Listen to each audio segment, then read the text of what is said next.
S'occuper des autres, s'occuper de soi, la tâche complexe des professionnels de l'aide.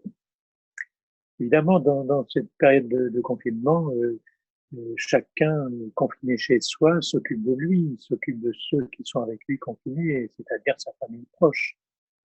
Mais alors on oublie souvent que les professionnels, et c'est tout à fait manifeste pour les soignants, par exemple, en ce moment, qui sont en train de prendre des risques souvent mesurés, mais souvent au-delà peut-être de ce qui est mesuré, y compris dans leur propre vie. On oublie souvent que les professionnels, ils ont aussi une vie personnelle. Et on voit dans beaucoup d'exemples qui sont montrés à la télévision ou sur les réseaux sociaux, qu'il y a même des professionnels qui ont choisi, par exemple, de rester au travail sans rentrer chez eux pour pas compliquer des infections à domicile, pour pas rapporter les germes dont ils sont porteurs dans le travail.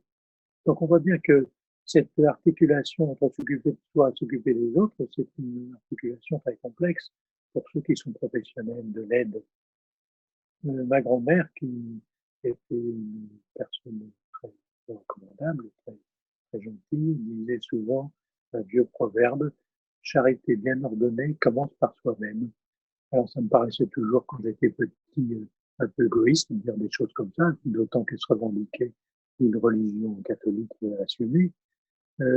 En fait, je pense qu'elle disait des choses de bon sens tout à fait essentielles. Pour pouvoir aider un autre, il faut que je sois moi-même dans une santé relativement équilibrée.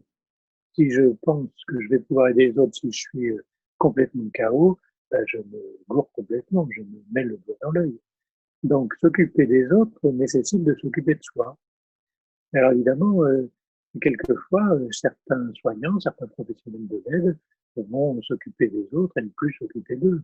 Et on sait bien qu'au bout du compte, s'ils ne s'occupent pas à un moment donné suffisamment d'eux, ils ne pourront plus s'occuper des autres.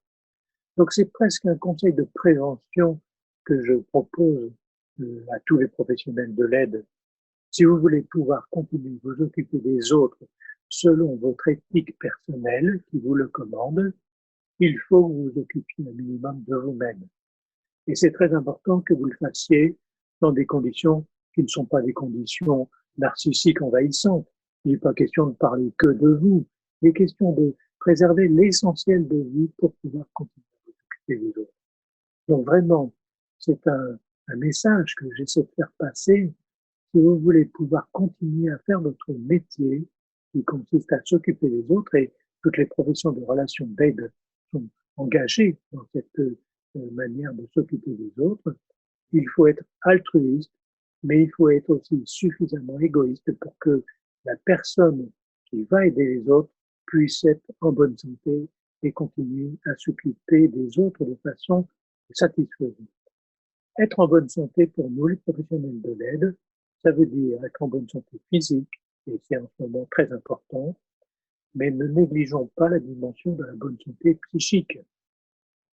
Et c'est pour ça que je pense que les professionnels de l'aide doivent absolument participer à des groupes pour pouvoir continuer à être en bonne santé psychique. Notre santé psychique est une santé collective. Ma santé psychique ne vaut que si je peux travailler avec d'autres auxquels je vais pouvoir livrer les difficultés que je rencontre.